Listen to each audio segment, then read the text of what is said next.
జాగిరి కాదు. మేము కట్టిన పన్నులని మిగిల్చుకొని మీరు ఖాతాలో తిరుగుతున్నారు, కోట్ల రూపాయలు సంపాదించుకుంటున్నారు. మాకు ఇవ్వడం లేదు మీరందరూ. కాబట్టి మా వాట మాకు ఇవ్వమంటున్నాం. 75 ఏళ్ళు మా వాట మీరే తిన్నారు, బడ్జెట్ మీరే తిన్నారు, ఆస్తి మీరే తిన్నారు, అధికారం మీరే అనుభవించారు, ఎవ్రీథింగ్ మీరే అనుభవించారు. ఈ రోజు మేమేం అడుగుతున్నాం, అధికారంలో మాట్లాడుతున్నాం. మేము ఎంతో మాట్లాడతాం. మా జనాభా ప్రకారం ప్రజాస్వామ్యం ఇది. మేము ఓట్లేస్తేనేమా, మేము ఓట్లేస్తేనే మీరు ఎమ్మెల్యేలు, మేము ఓట్లేస్తేనే మీరు ఎంపీలు, మేము ఓట్లేస్తేనే మీరు ముఖ్యమంత్రులు, మేము ఓట్లేస్తేనే మీరు ప్రధానమంత్రులు. కాబట్టి ఆ ఓట్లేసిన మాకేది అధికారంలో వాటాన్ని అడుగుతున్నాం. మేము పన్నులు కడితేనే రాష్ట్ర బడ్జెట్, కేంద్ర బడ్జెట్, అందులో మా వాటా ఏదని అడుగుతున్నాం.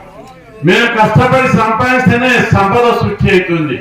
మీరు తినే తిండి, తాగే నీరు, కట్టె బట్ట మా చెమట బిందుల నుంచి వచ్చింది, అందులో మా వాటా ఏదని అడుగుతున్నాం. కాబట్టి ప్రజాస్వామ్యం లోపల ఎవరి జనాభాకు తగ్గట్ట వాటా వాళ్ళకి ఇవ్వాల్సినటువంటి ధర్మం, మానవ ధర్మం ఉంది. రాజ్యాంగం ప్రకారం ఇవ్వాలి, ప్రజాస్వామ్యం ప్రకారం ఇవ్వాలి. దానికోసం మహాయుద్ధం జరుగుతుంది. యుద్ధంలో మీరు అందరూ పాల్గొనడం కావాలి.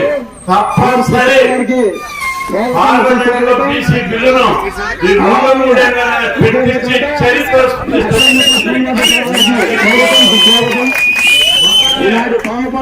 రాష్ట్రపతిని, ఉపరాష్ట్రపతిని, హోంమంత్రిని, ప్రధానమంత్రిని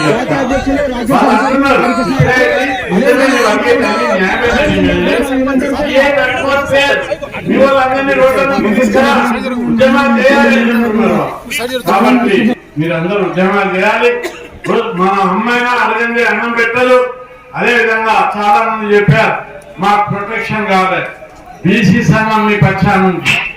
నేను రాజ్యసభ సభ్యులుగా అధికారం, ముఖ్యమంత్రి నాకు ఒక ఆయుధం ఇచ్చారు.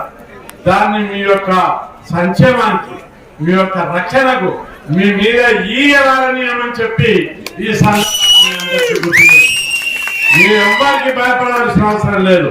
మీకు పూర్తి సపోర్ట్ ఇస్తాము.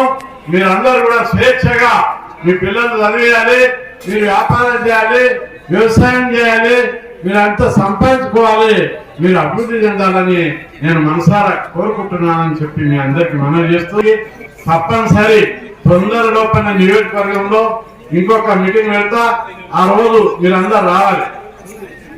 అక్కడ మీరు డబ్బులు ఎట్లా సంపాదించాలి, మీ పిల్లల భవిష్యత్తు ఎట్లా డెవలప్ చేయాలి, మీరు ఆర్థికంగా ఎట్లా డెవలప్ కావాలి, అన్ని విషయాలు కూడా ఆ రోజు ఆ మీటింగ్ లో చెప్తానని చెప్పి మీ అందరికి చెప్తూ, మీ పిల్లలను బాగా చదివించి వాళ్ళందరూ గొప్ప గొప్ప ఆఫీసర్లు కావాలి.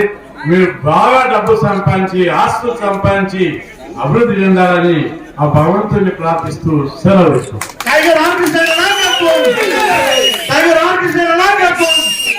పావులపాడు విగ్రహ కమిటీ సభ్యులందరూ